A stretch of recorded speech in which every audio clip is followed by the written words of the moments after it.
We back. What's up, y'all? Back.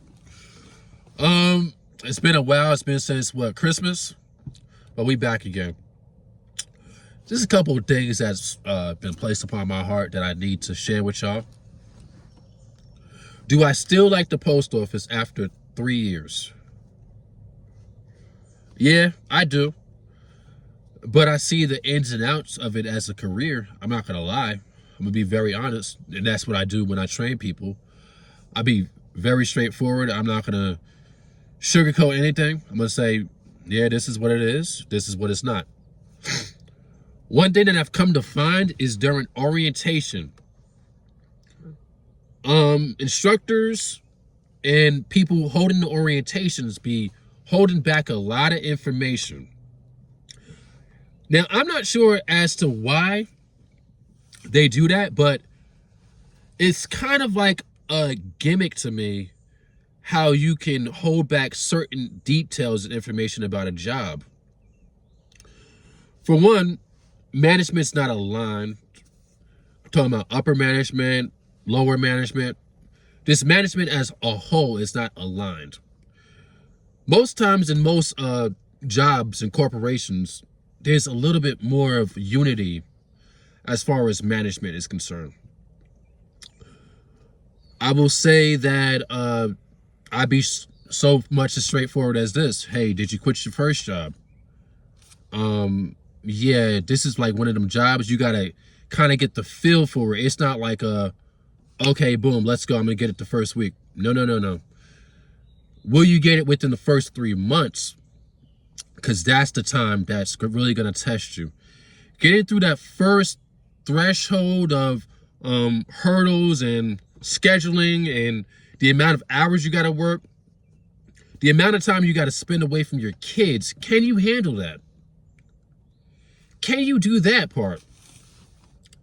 I can say most people can't do it because they're not willing to sacrifice their time or their pleasure of, waking up and saying, okay, I got these plans today, and the job calling you randomly and saying, hey, we're down a route. You mind helping us out or covering for us? Most people can't handle that. So I will say this is one of them jobs where, yeah, you're going to be on call. I would say making plans can be held against you in a way.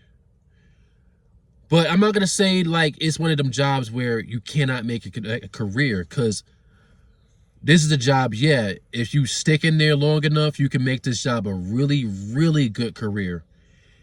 As far as the TSP and the amount of fine things that you can get afterwards. But I will say the post office lacks a lot of things. One of those things is accountability.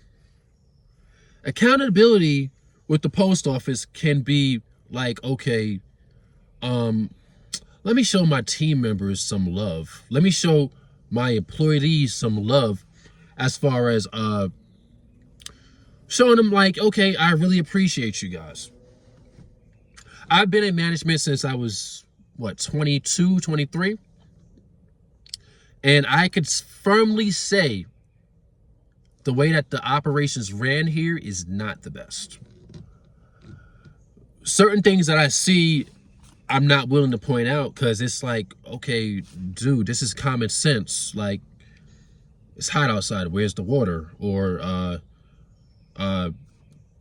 it was Christmas time. Like, but it's not just one office. It's as a whole.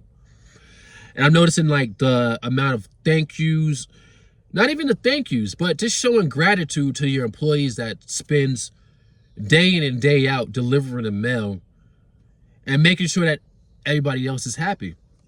Because let's just think about it like this. When you do that mail, you got your flashers on. Anything with flashers on mean that it's very important, right? Because mail is very important. You got people with bills in the mail. You got people with checks in the mail. That's their livelihoods. Without us, how would they get their mail? You got older folks that depend on us. Without us, how would they get their day-to-day business done? So I could firmly say The post office need to do a little bit more when it comes to that area. I would also say the corporate needs to do something as far as discounts. I keep hearing these questions as like, oh, do we get discounts on sending out packages or stamps or Home Depot or Lowe's? I'm like, nah, it doesn't even work like that. But I thought we was government employees. Nah, I'm sorry, we don't. You could try, you could show your badge, but unfortunately, it does not work like that. The post office is set up to where, get it done. I don't care how, get it done. I'm not sharing this video because I'm mad. I'm just being honest. I'm being very direct with you guys. Just understand and know what you're signing up for before you go for the job. If that makes sense. I'm a rural carrier. A lot of times people be like, hey, if I work 4 hours, do I get paid for the 8-hour route? I'm like, no. Depending on what you're trying to accomplish, you probably won't. There's 2 ways how you could do that. If I do a route in 4 hours every day for 6 days, that's 24 hours. With me staying at 40, then yeah, I would get paid the 8 hours for that day for that route, which would equal up to 48 hours for the week. But stop there. You're leaving more money on the table. So I just said that that's 24 hours for 6 days. You're leaving still 15 hours on the table. So I usually tell people, you just left more money on the table. Yeah, you stayed under 40, yeah. But you have extra money that you left on the table. Would you want to leave money laying around on the ground so other people could pick it up? No. Common question, if I go over it, how far should I go over? I mean, do you want to do 42, 43 hours? No, it's not reasonable at that point, because then you should have just stayed under the evaluation, which you would have made 48 hours as opposed to 43 hours.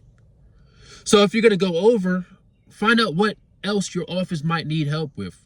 They might be down a route. You might be able to help on this route or that route. But never leave money on the table, please. This is a job where, yes, you can make money, but you might not get rich. Can it take care of your bills? Can it help your financial needs on a daily basis? Yes, it can, if you know how to manage. That's all I got to say for you guys. I will say, next video, we're going to talk about how to case up mail and all that fun stuff, because that's a lot of people's questions. How do I case up mail? How do I get out of the office faster? How do I meet my expectations on a daily basis and meet it at a manageable time to where my managers won't be calling me and fussing at me? We're going to discuss that by the end of this week. All right?